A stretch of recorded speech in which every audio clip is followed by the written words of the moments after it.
आर्थिक विकास याच्या आपण आता पुढील विभागात प्रवेश करतोय. चला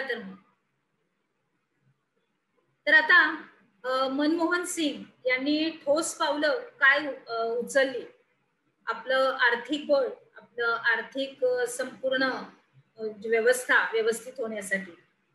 त्यांनी परकीय गुंतवणुकीवरचे निर्बंध उठवले. त्याच्यानंतर उद्योग क्षेत्रातील परवाना पद्धती 18 उद्योगांपुरती मर्यादित केली. नीट लक्ष देऊन हे सगळं बघा. आपले मुद्दे दिले गेलेले आहेत उपक्रमात. आपण स्पष्टीकरणामध्ये आता आहोत. एक एक मुद्दा वाचू. सार्वजनिक उद्योगांमधील वाढता तोटा आणि कार्यक्षमता लक्षात घेऊन सार्वजनिक क्षेत्रे खाजगी उद्योगांकरिता खुली केली. शेअर बाजारावर नियंत्रण आणण्यासाठी 1992 मध्ये सेबीची म्हणजे securities and exchange board of India ही स्थापन केली.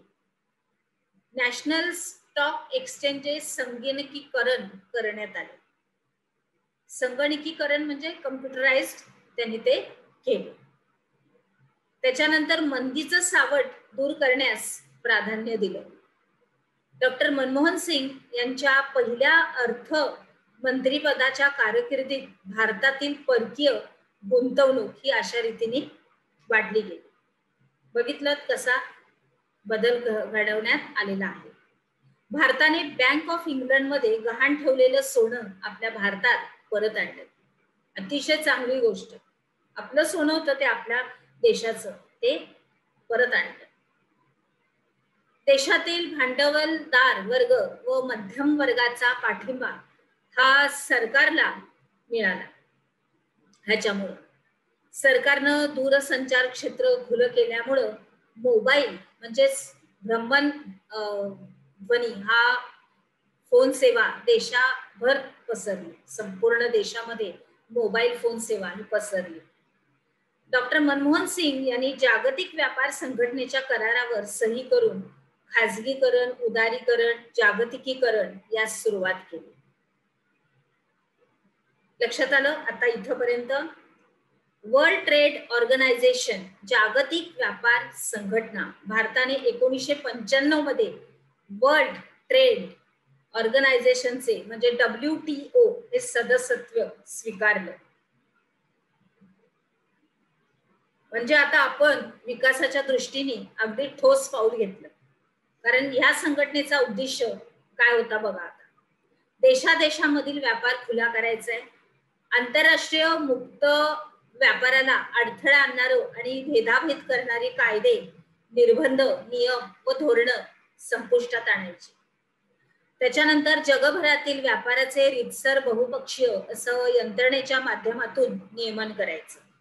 बघा कशा रीतीने बदल होत गेलेले आहेत. त्याच्यानंतर WTO अस्तित्वात येण्यापूर्वी गॅट अस्तित्वात होते.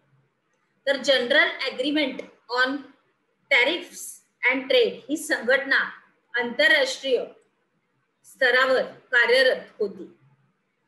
ती व्यापार नियमन करायची. भारतात WTO संदर्भात परस्पर विरोधी टोकाची मतं असून सुद्धा त्यांनी ही WTO चं सदस्य स्वीकारण्याचा निर्णय घेतला.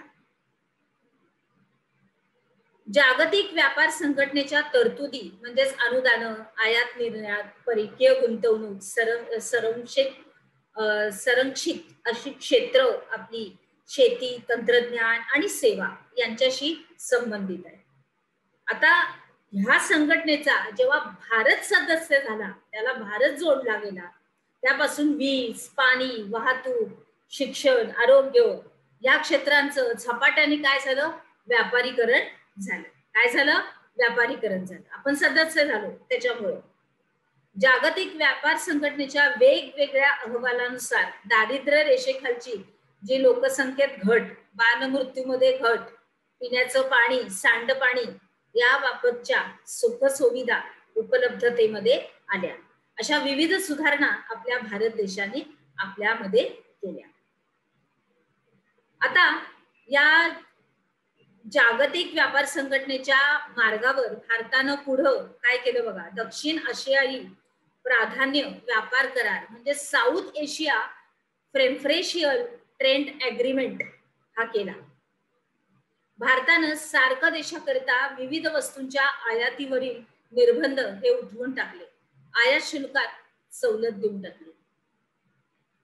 इथपर्यंत लक्षात आलं. आता पुढे भारतीय विमा क्षेत्र खाजगी आणि परकीय गुंतवणुकीला खुलं केलं. बरोबर आहे. आणि अशा रीतीने स्वातंत्र्योत्तर भारताची आर्थिक वाटचाल ही आपण चालू केली.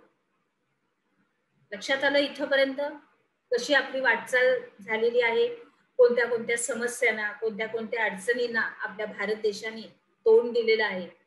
असा हा आपला अतिशय अभिमान असलेला आपला भारत देश आहे आणि त्याला लाभलेली विशेषतः चांगली माणसं, नेते मंडळी.